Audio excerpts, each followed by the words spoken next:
2014 के बाद हम इस सदन को लोकतंत्र का मंदिर के तरीके से लोकतंत्र का मंदिर कहकर हम इस सदन को सम्मानित करते हैं।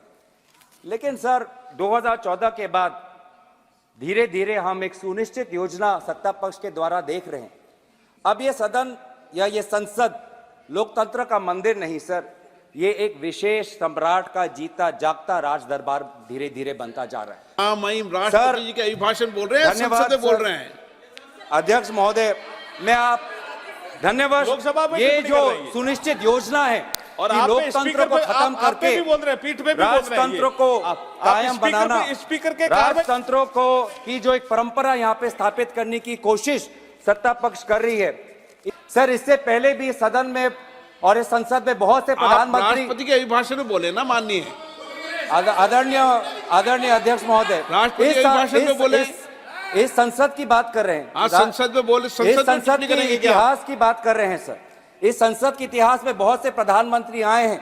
सभी प्रधानमंत्री ने अपने अपने कर्तव्यों का पालन करते हुए प्रश्नों का उत्तर दिया। लेकिन हमने शायद पहली बार हमने एक महाराज को देखा जिसने 5 साल में किसी भी विभाग का प्रश्न का उत्तर नहीं दिया। इस राजतंत्रों को बनाने में भ्रम एक विशेष अस्त्र इनका होता है। भ्रम बहुत जरूरी है लोगों को भ्रमित करने में, और सर इसमें तो ये माहिर है। ये सरकार तो सर इवेंट मैनेजमेंट में डॉक्टरेट है, और लोग कहते हैं इवेंट मैनेजमेंट, मैं कहता हूं अटेंशन मैनेजमेंट। ये अटेंशन मैनेजमेंट में ये इन्होंने पीएचडी की है कि कैसे लोगों का ध्यान भटकाया जाए। हम कहते हैं कि मणिपुर में प्रधानमंत्री क्यों नहीं गए, 190 लोगों की मृत्यु हुई, 50,000 लोग बेघर हुए। वो कहते हैं G20 देखो, प्रधानमंत्री पेरिस में है वो देखो। हम कहते हैं कि नोटबंदी में 100 लोगों की मृत्यु हुई, कौन इसका जिम्मेवार है। वे कहते हैं कि इश्तिहार में पेटीएम का इश्तिहार आया है, उसमें मोदी जी का चेहरा है, आप वो देखो। हम कहते हैं कि चाइना आज हमारे जमीन पे कितना घुस आया है, चीन हमारे लद्दाख के किसानों के साथ मुठभेड़ कर रहा है। ये कहते हैं कि आप देखो कि मालदीव्स की तुलना में हम कितने ताकतवर हैं। हम कहते हैं कि अडानी पे सारे कोयला फैक्ट्री चला गया है, ये राहुल गांधी जी को निष्कासित कर देते हैं। किसान कहता है कि हर वर्ष मेरा किसान भाई लगभग 10,000 किसान आत्महत्या कर रहा है। युवा कह रहा है कि हम बेरोजगार हैं, महिला कह रहे हैं कि हम महंगाई से मर रहे हैं। आज आर्थिक असमानता बढ़ रही है, गरीब और गरीब, अमीर और अमीर हो रहा है। आज हमारे देश के 10% लोग 50% धन संपत्ति के मालिक है, और ये कहते हैं कि फास्टेस्ट ग्रोइंग इकोनॉमी है, लार्जेस्ट ग्रोइंग इकोनॉमी है। तो ये जो भ्रम का इस्तेमाल करते हैं लोगों के समस्याओं पर पर्दा डालने का। आज सुबह भी हमने यही देखा कि आदरणीय संसदीय मंत्री ने एक सांसद जो आज नहीं है, सदन के बाहर उन्होंने कोई वक्तव्य रखा, उस पर उन्होंने मीडिया पर निर्धारित जो कुछ बातें आई हैं उस पर उन्होंने अपनी बातें रखी, पर उस पर हम अपना विद्रोह हम जता नहीं पाए। संसदीय मंत्री बार बार कहते हैं कि जो सदन के बाहर, आप भी कहते हैं जो सदन के बाहर कही जाती है, जो मीडिया के सूत्रों पर आधारित हमें बातें अंदर नहीं रखती। आप ही के निर्देश का उल्लंघन संसदीय मंत्री करते हैं, पर उसके आपके संरक्षण में हम अपनी बात नहीं रख पाते। यही बात कर रहा हूं सत्ता पक्ष की सुनिश्चित योजना, क्योंकि जब भी यहाँ पे महाराज जब आते हैं तो सारे सांसद खड़े होकर ताली बजाते हैं, उनका जयकार होता है। जो जिस जिम्मेवारी से हम आते हैं, जिस जिम्मेवारी से हम आते हैं सर, वो जिम्मेवारी को हम भूल जाते हैं। और महाराज भी आते हैं, कुछ क्षण बैठते हैं और फिर वो चले जाते हैं, विदाई देते हैं, और एक भी सवाल का उत्तर नहीं देते। हमने पिछले ही सत्र में देखा सर, हमारे संसदीय इतिहास में सबसे ये रिकॉर्ड है कि एक दिन में 146 मेंबर्स को निलंबित करना, ये हमारे संसदीय इतिहास में एक रिकॉर्ड है। और दुनिया में भी ऐसा कोई उदाहरण नहीं कि एक ही दिन में 146 सांसदों को निलंबित करके 3 दिन में 14 बिल पारित करना, यह रिकॉर्ड है सर। इसी परंपरा की हम बात कर रहे हैं कि सत्ता पक्ष के मंत्री, सत्ता पक्ष के सांसद जब भी उनका मन चाहे खड़े होकर आरोप लगा सकते हैं। नहीं, ऐसा नहीं है, मैंने पॉइंट ऑफ ऑर्डर का विषय किया था। और विपक्ष जब अपनी बात रखना चाहे तो हमको चिट्ठी भेजना पड़ता है, हमको रुकना पड़ता है। सर आप बहुत दुख की बात है सर, आप पहले यहाँ पे सदन पे नहीं थे जब पिछले वक्तव्य बोल रहे थे, आदरणीय राष्ट्रपति जी ने जितना लंबा भाषण दिया उससे दुगना लंबा इन दोनों ने दिया सर, उससे दुगना लंबा इन दोनों ने दिया। और किन किन विषयों पे दिया आप नहीं थे सर, मैं आशा करता आप सुनते उस समय। लेकिन हमने पिछले ही सत्र में देखा सर, हमारे संसदीय इतिहास में सबसे ये रिकॉर्ड है कि एक दिन में 146 मेंबर्स को निलंबित करना, ये हमारे संसदीय इतिहास में एक रिकॉर्ड है। और दुनिया में भी ऐसा कोई उदाहरण नहीं कि एक ही दिन में 146 सांसदों को निलंबित करके 3 दिन में 14 बिल पारित करना, ये रिकॉर्ड है सर। इसी परंपरा की हम बात कर रहे हैं कि सत्ता पक्ष के मंत्री, सत्ता पक्ष के सांसद जब भी उनका मन चाहे खड़े होकर आरोप लगा सकते हैं। नहीं, ऐसा नहीं है, मैंने पॉइंट ऑफ ऑर्डर का विषय किया था। और विपक्ष जब अपनी बात रखना चाहे तो हमको चिट्ठी भेजना पड़ता है, हमको रुकना पड़ता है। लोक शक्ति को कमजोर करने के लिए ये भ्रम का इस्तेमाल करते हैं, लोगों को एक माया जाल में फंसाकर राजा को और ताकतवर बनाने का आज ये काम ये करते हैं। सर, मैं आदर करते हुए प्रधानमंत्री जी एक साधारण घर से आते हैं, उनका मैं आदर करता हूं और वो बहुत ऊंचाई तक पहुंच गए हैं। लेकिन दुख की बात यह है सर कि आज उन्होंने अपना सिंहासन इतनी ऊंचाई पर बना दिया है कि जमीन पर लोगों की समस्या आज उनके कानों तक पहुंचती नहीं है। ये हो रहा है सर। पिछले सत्र में भी जब सदन में कुछ युवा बेरोजगार के नारे लगाते हुए सदन के अंदर घुसे और हमने बात उठाई, हमने जानने की कोशिश की केंद्र गृह मंत्री से कि ये घुसपैठ कैसे हुआ, तो केंद्र मंत्री ने हमारे सवालों का जवाब नहीं दिया। लेकिन उसके पश्चात लगभग 142 सांसदों को निलंबित किया गया सर। ये बहुत ही आप में भी दुख की बात है कि जहां पे हमने केंद्र राष्ट्रपति भाषण के विषय पर, नीतियों पे, कार्यक्रम पे बोले सर। सर बहुत दुख की बात है। हमने पिछले ही सत्र में देखा सर, हमारे संसदीय इतिहास में सबसे ये रिकॉर्ड है कि एक दिन में 146 मेंबर्स को निलंबित करना, ये हमारे संसदीय इतिहास में एक रिकॉर्ड है।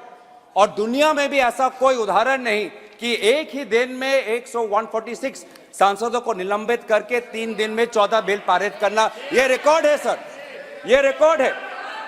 तो इसीलिए सर एक महिला सांसद को भी निष्कासित किया गया। तो ये पूरे जो संसदीय जो मर्यादा है सर, बार बार हम देख रहे हैं सर। एक मिनट बात कर रहा हूं सत्ता पक्ष की सुनिश्चित योजना, क्योंकि जब भी यहां पे महाराज जब आते हैं तो सारे सांसद खड़े होकर ताली बजाते हैं, उनका जयकार होता है। जो जिस जिम्मेवारी से हम आते हैं, जिस जिम्मेवारी से हम आते हैं सर, वो जिम्मेवारी को हम भूल जाते हैं। और महाराज भी आते हैं, कुछ क्षण बैठते हैं और फिर वो चले जाते हैं, विदाई देते हैं और एक भी सवाल का उत्तर नहीं देते। 2014 के बाद हम इस सदन को लोकतंत्र का मंदिर के तरीके से लोकतंत्र का मंदिर कहकर हम इस सदन को सम्मानित करते हैं। लेकिन सर 2014 के बाद धीरे धीरे हम एक सुनिश्चित योजना सत्ता पक्ष के द्वारा देख रहे हैं। अब ये सदन या ये संसद लोकतंत्र का मंदिर नहीं सर, ये एक विशेष सम्राट का जीता जागता राज दरबार धीरे धीरे बनता जा रहा है। महिलाओं पर आपत्तिजनक बातें की गई, कोई अब रोका नहीं गया। तो सर मैं बस तथ्य आपके सामने रख रहा हूं, मैं तथ्य आपके सामने रख रहा हूं कि इस 17वीं लोकसभा में out of 172 bills, 64 bills have been passed with less than 1 hour of discussion. This Lok Sabha, the current Lok Sabha, it will finish its 5 years without the position of Deputy Speaker being allocated to a member of the opposition. This 17th Lok Sabha, in the history of Lok Sabhas of India who have completed 5 years, will show the least number of sittings when it ends on February 9th. आजादी की लड़ाई भी एक जन आंदोलन था और आज भी अगर राजतंत्र से आजादी पानी है तो विपक्ष देश के जनता के साथ चट्टान की तरह खड़ा है। महाराज को यह पसंद नहीं, महाराज विपक्ष को कमजोर करना चाहता है। इनकम टैक्स के अफसर भेजते हैं, ईडी का अफसर हमारे पास आता है, सीबीआई हम पर आता है। मैं महाराज से यही कहना चाहता हूं, हम डरने वाले नहीं हैं, हम डरने वाले नहीं हैं। आप चाहे जितनी भी सरकार गिरा लो, आप चाहे जितनी भी सरकार परिवर्तन कर लो, बिहार में अगर सरकार बनानी है तो रातों रात मुख्यमंत्री का इस्तीफा और रातों रात उनका शपथ ग्रहण होता है। लेकिन झारखंड में हमारा पास बल है, झारखंड के पास हमारे ताकत है, लेकिन हमको 10 दिन का हमको इंतजार करना पड़ता है। मतलब बिहार के लिए नियम अलग और झारखंड के लिए नियम अलग, इस प्रकार की बातें आज हम कर रहे हैं।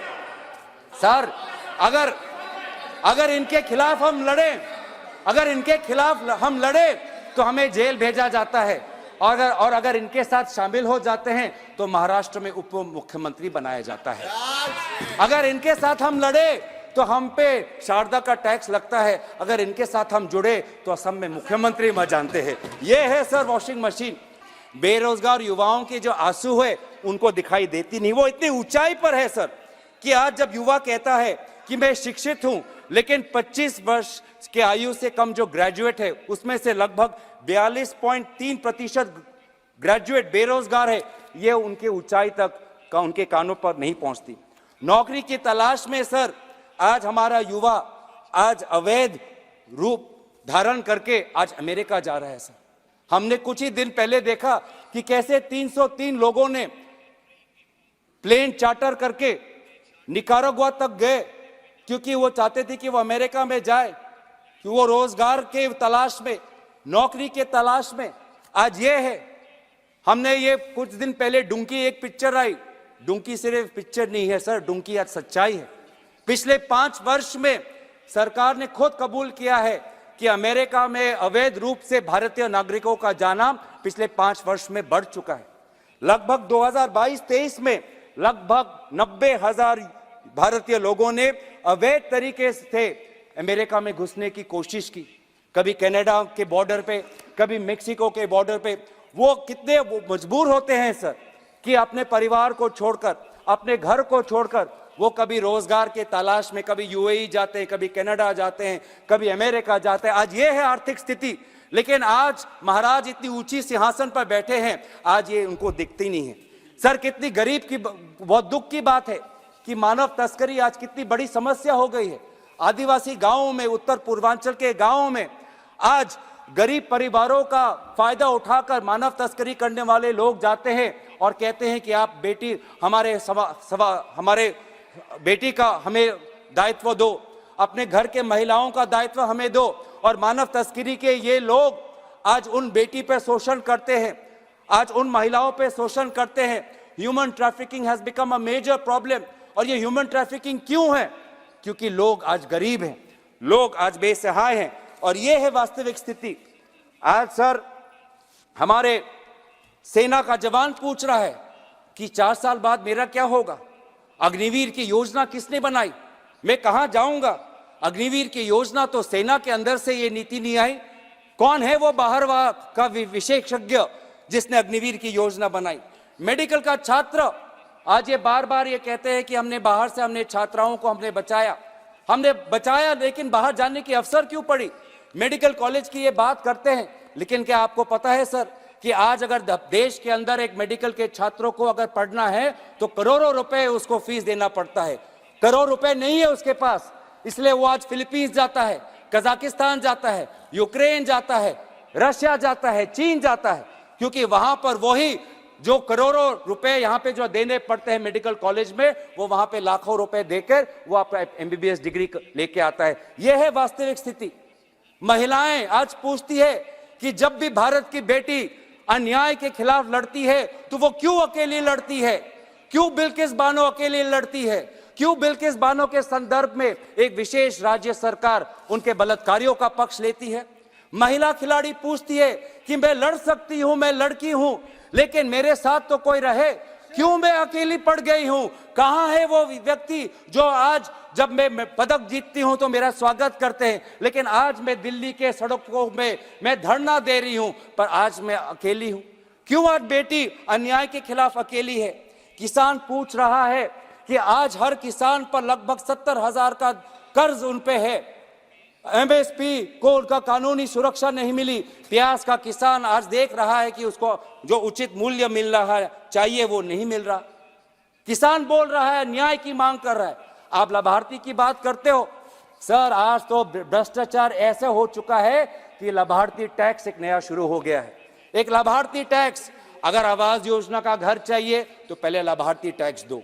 अगर पीएम किसान में अपना नाम अगर शामिल करना है तो लाभार्थी टैक्स दो। अगर उज्ज्वला में सिलेंडर कनेक्शन चाहिए तो लाभार्थी टैक्स दो। ये है वास्तविक स्थिति, लेकिन इस स्थिति को लेकर कोई बात नहीं करते, कोई यहां पे इन्वेस्टिगेशन नहीं। क्यों पहले पीएम किसान संपदा में 11 करोड़ लोगों को पीएम किसान मिलता था, वो 11 करोड़ से 3 करोड़ क्यों आया, क्यों घटाव हुआ? क्या कितने सारे फर्जी वहां पे लाभार्थी थे, क्या उस पर कोई इन्वेस्टिगेशन हुआ? कोई इन्वेस्टिगेशन नहीं। सारे चीजें भूल जाते हैं और कहते हैं कि भ्रष्टाचार गायब हो गया। सबसे ज्यादा भ्रष्टाचार आपके लाभार्थियों के वितरण में हो रहा है।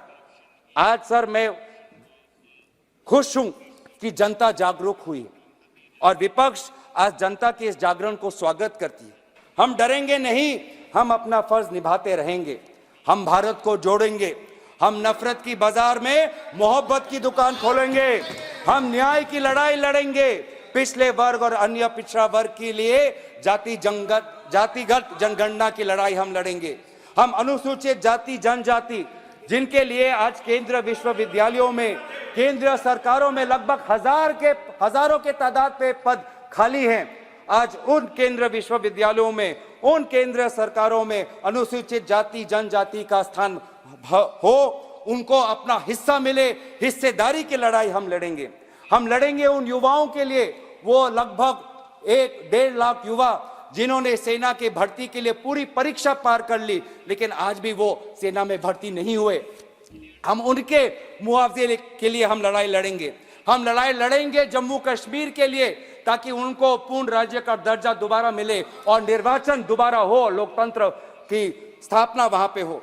हम लड़ेंगे आंध्र प्रदेश के लिए। For Andhra Pradesh, we gave a special category status. We promised them, and today again repeatedly, the Prime Minister has been betraying the people of Andhra Pradesh and denying them the rightful special status.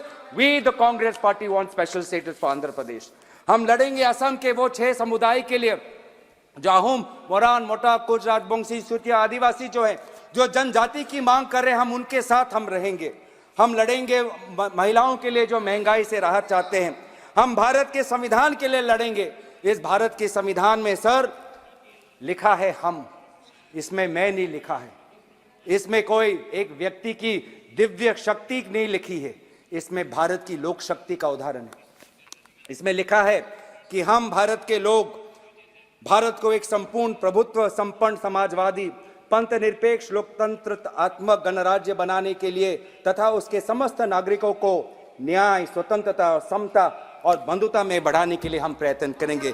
ये है इस संविधान के प्रति, क्योंकि देश sir किसी व्यक्ति के दिव्य शक्ति से नहीं, देश संविधान से बनता है, देश आम नागरिकों से बनता है, देशवासियों से देश बनता है। तो सर हम लड़ेंगे इस भारत के संविधान के लिए, हम लड़ेंगे वसुधैव कुटुंबकम की संस्कृति के लिए, हम लड़ेंगे गंगा जमुना के तहजीब के लिए।